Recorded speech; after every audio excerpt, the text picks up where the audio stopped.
Welcome again participants to this MOOC course on climate change, vulnerability and adaptation. I am Shahab Fazal, faculty in the Department of Geography at Aligarh Muslim University. If you recall, in our previous discussion, I explained the phenomena of climate change and the linkages with evidences, the causes, the impacts, and also the critical point. I termed it as a tipping point, which was very important in the context of climate change. I tried to explain them with different examples also.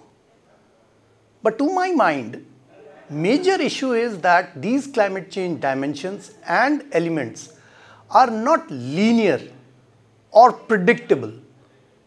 The important understanding about climate change is variable in terms of geographic space. The elements are not uniformly impacting, and the unequal impact of climate change, especially on marginalized or otherwise I would say vulnerable population, which is aggravated losses to these poor vulnerable sections, especially among global south. So in this session, I intend to highlight the climate justice, which seeks to achieve an equitable distribution of both the burdens of climate change and the efforts to mitigate the climate change. So now it's all evident that carbon dioxide is a crucial component in the fight against climate change, because the trapping of heat is being done by carbon dioxide, and gradually the concentration of carbon dioxide is increasing in the atmosphere, resulting into the global warming. I explained it in my previous discussions. Now in this path of reducing carbon dioxide, one way governments are trying to reduce their emission is through carbon trading. Now, this carbon trade can be said as a market-based system that aims to provide the economic incentives for countries and businesses to reduce their environmental footprints. Almost every activity, from travel to farming and even watching this video, all of them, they lead to the emission of gases such as carbon dioxide, which actually is contributing to the greenhouse effect. I explained it, which is ultimately responsible for this climate change or the global warming. So all the companies, all the nations can exchange trade scheme by creating a market with allowances for less emissions. This carbon trading is actually to reduce the carbon footprints and to fund, to provide money for projects like reforestation, because we all know that forest covers are major carbon sinks over the earth's surface, which will actually absorb the carbon dioxide, and that way the impact would be reduced. The impact of excessive carbon dioxide emission, concentration in the atmosphere, which is ultimately resulting into global warming, climate change, their impact would be reduced. And for that matter, funding is required. So this carbon trading deals with it. I would say carbon trading is a scheme that caps total emissions and allows the organizations to trade their allocation. Hence the term cap and trade also come into the discussion about carbon trading. Full cap and trade systems have emissions limits, which can be calculated by governments and policy makers, which are compatible with their targets. So environmental damage, carbon allowances, or units totaling up and then allocated to companies which can be trading on a market in a market every year on yearly basis. So organizations with large carbon footprint are allocated an allowance proportionate to the historical emissions, which can then be brought and sold on a secondary market.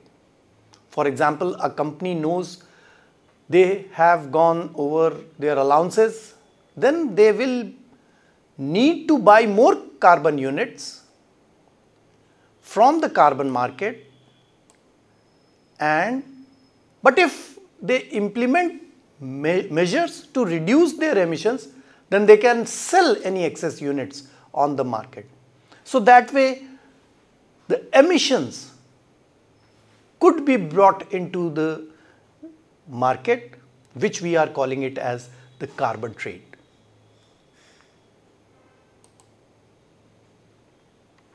So carbon trading is a type of emission trading, a scheme designed for carbon dioxide and other greenhouse gases to limit their emissions, which are, as I am saying again and again, actually causing the climate change, by creating a market with limited allowances for emissions.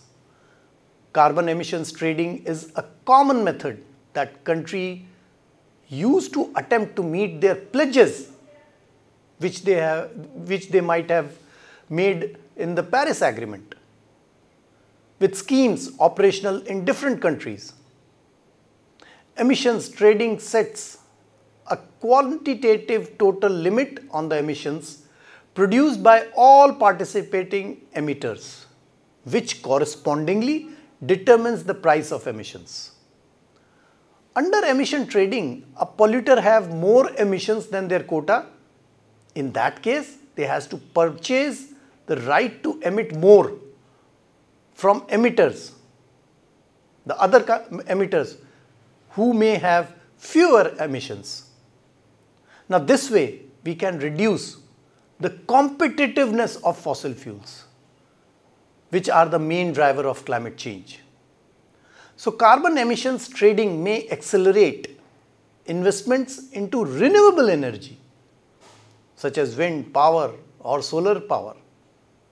These renewable energy, if are being used, then the carbon emissions can be limited, can be reduced, and this way the technology will come into the picture and the carbon trading, the greater emitters will have to pay more, lesser emitters will get benefit out of this carbon trading. So carbon trading also in some way can be said as emissions trading. Emissions of greenhouse gases, emission of carbon dioxide, they are being traded in a market-based approach, and the objective is to control the pollution, control the emission, which is the major cause of concern in the context of climate change, where, as we are saying that it is in carbon trade is the marketing system. So if the individual or companies, nations, if they are emitting lesser carbon dioxide, greenhouse gases, they would be provided with economic incentives for reducing the emissions of the pollutant. That is the main crux of carbon trading. So carbon trading, I would say, it is a system where companies or countries can buy or sell the carbon credits. The goal is to limit the total level of greenhouse gases emissions and allow the market mechanisms to drive industrial and commercial processes and drive towards low emissions or less carbon intensive approaches. This is what the objective of carbon trading. So the companies and nations, they receive a set number of credits that decline over time. They can sell any excess credits to other companies and other nations. That way the market system is evolved and practiced. Carbon credits create a monetary incentive for companies and nations and organizations that induce them to reduce the carbon emissions. And carbon credits, as I have said earlier also, are based on the cap and trade model. So you can realize that carbon credits are tool used to reduce greenhouse gases emissions. So what actually they are? A carbon credit represents the right to emit a unit of carbon dioxide or the equivalent amount of other greenhouse gases. So carbon credit is related to actually the right to emit carbon dioxide. If you exceed the limit, then you have to pay extra. If you emit lesser than the limit, then you would get benefit out of it. Now, how they work? The companies and nations, they are given a certain number of carbon credits. As I have said, if they emit less, then there are allowances. They can sell the extra credits to other countries, other organizations who are more polluter, who are exceeding their limit of pollution. So that way it works. And the purpose of carbon credit is, the goal for carbon credit is to create a financial incentive for reducing the emissions. You see, in this modern world, it is all commercial world. So when we bring in the financial incentive, it brings more thrust into our effort for mitigating the climate change impacts. So when we are creating a financial incentive for reducing the emissions by putting a price on carbon, and it encourages companies, organizations, nations to invest into, I would say, cleaner technologies and also cleaner practices. I am bringing into my discussion technology. I am relating the finances with lesser emission, efforts for lesser emissions, and also the technology. Because in modern day world, the crux of the solution lies with the technology. We cannot stop the pollution. We cannot stop the activities, human activities. But with technology, we can overcome the excessive emissions. And that is what the purpose of carbon credit. And another term, if I may bring in, the carbon credit markets. So carbon credits can be traded also in the carbon markets, similar to the stock exchange.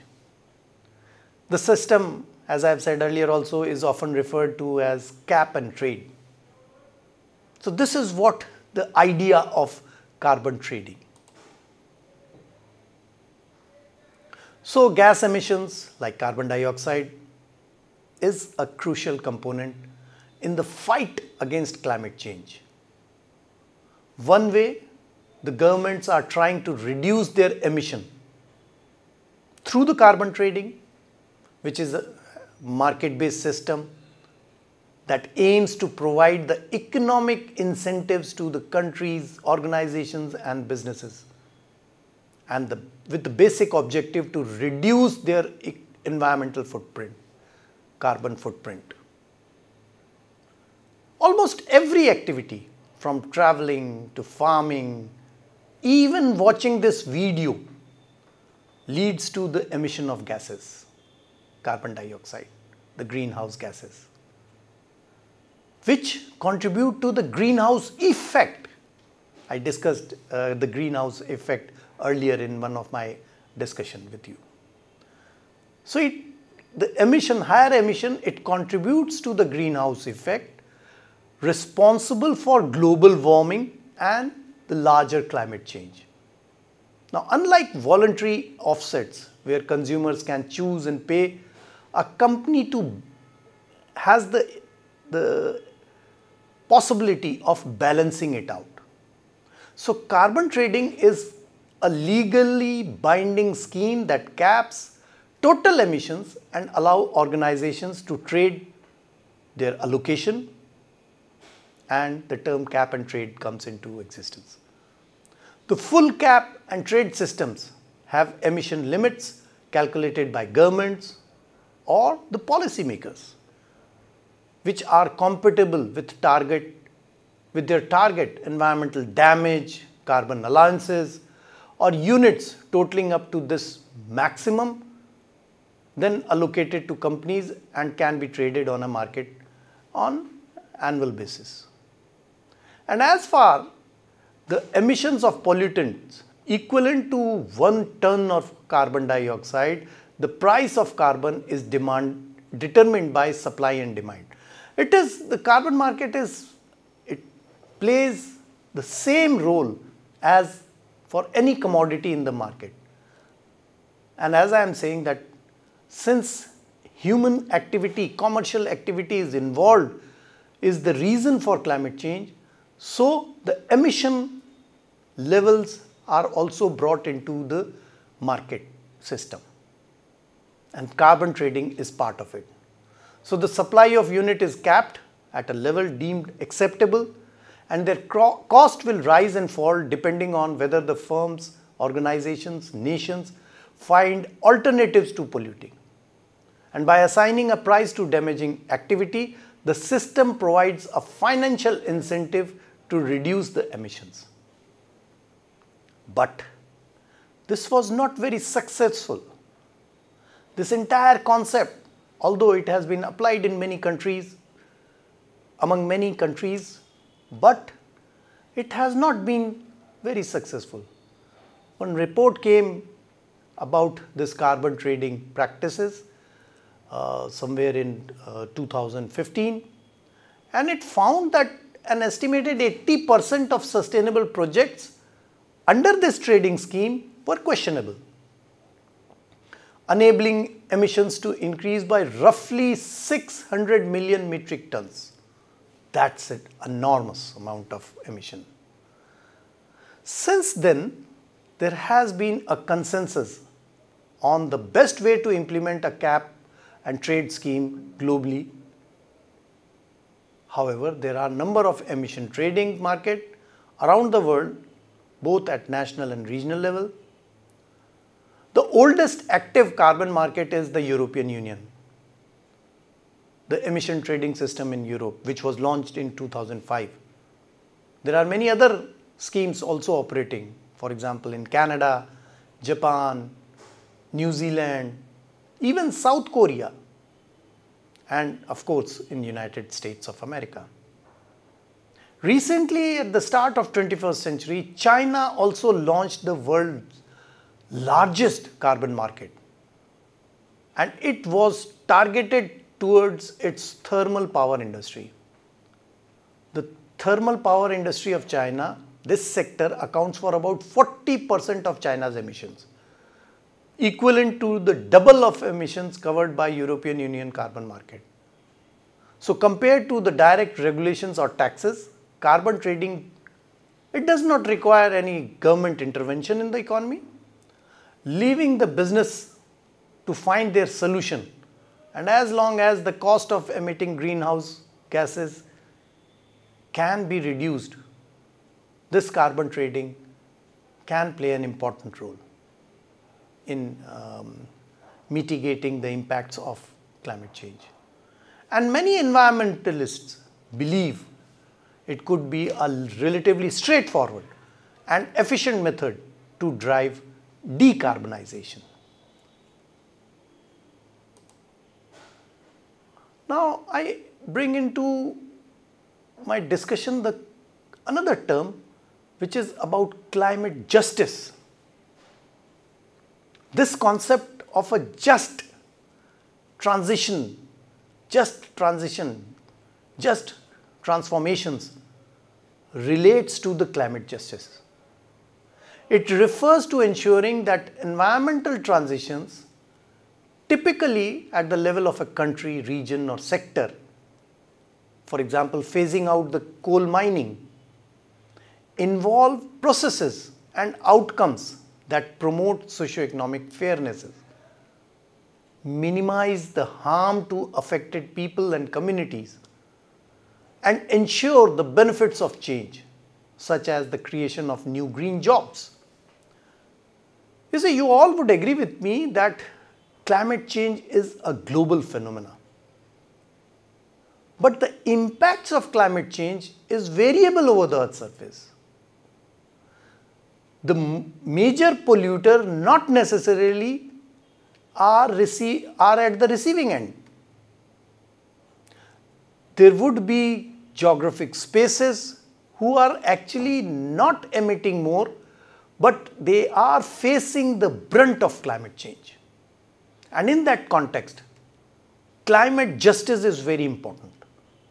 And this climate justice highlights that the resource-rich people around the world need to make a bigger contribution to climate change with their higher per capita emissions. I mean to say, their richness, their prosperity has come because they have emitted higher level of emissions in the past, and on that basis they earned their prosperousness. Excuse me. The role of fossil fuel companies in driving emissions and in seeking to obscure their responsibility, and the case for changing the course is emphasized in climate justice, particularly since fossil fuel extraction has so often damaged the lands and health of oppressed people, while a relatively small number of individuals and corporates and industries, shareholders, they get most of the profit from their activities. And on the other hand, they are becoming rich but polluting more and face lesser brunt of climate change. So the climate justice is all about this gap, this divide between the rich and the poor, resource consuming and resource utilizing societies. There is also skepticism towards so-called false solutions to climate change from some campaigners and activists who argue that certain measures will help mitigate the climate change, such as increasing the share of, say, nuclear power, utilizing carbon capture and storage, or deploying carbon credits for offsetting. This allows polluters to carry on polluting and to consolidate their structural power. Therefore, activists propose deconstructing or at least rebalancing the existing capital economy, summarizing in the slogan, system change, not the climate change. That's another dimension to our discussion on climate change. So climate justice is about recognizing and addressing the fact that the impacts of climate change are not felt actually across all communities. Here are some key elements. For example, equity. This means understanding that some countries, some communities, often those least responsible for greenhouse gas emissions, are in many cases the most affected by climate change. So the equity involves ensuring these communities get the support they need. It also relates with human rights. Climate justice also relates to human rights. So the climate action should not infringe on people's right. Everyone has a right to healthy environment. That's another dimension. The third could be the accountability. The countries and corporations that have contributed most to climate change should take the larger responsibility in combating it. Here, another dimension could be the inclusive participation, especially the voices of those from marginalized communities. Their voices should be heard and their views should be considered in climate policy making. That's important.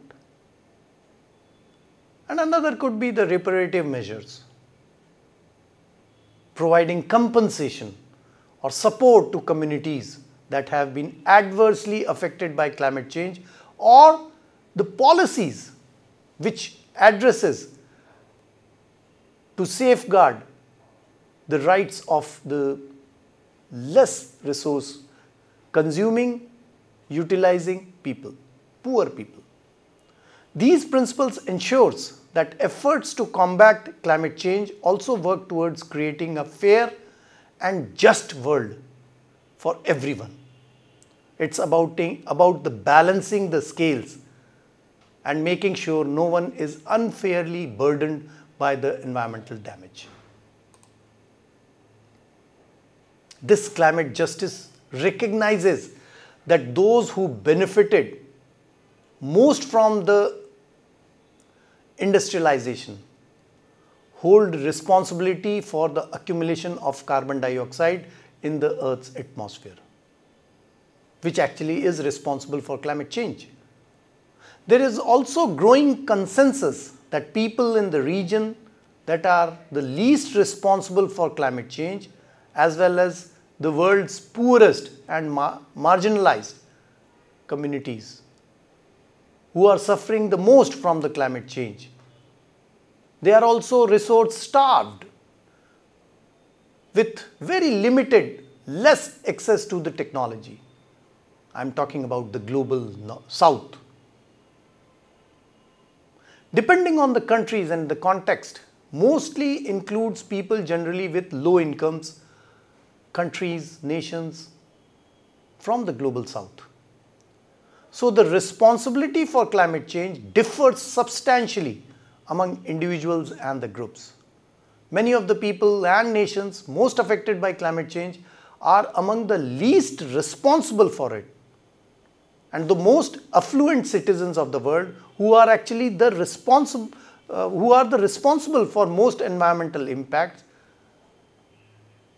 There is great divide among them, and to bring parity in their acts, this climate justice can play an important role. Robust action by them and their government is necessary. I mean to say, the affluent citizens, their action, their policies should target to reduce the impacts of higher emissions. I'll stop here, and I tried to explain in this lecture about carbon trading, carbon credit, and also carbon justice, climate justice. Hope you get the desired explanations to these terminologies. Enjoy learning. Thank you for joining.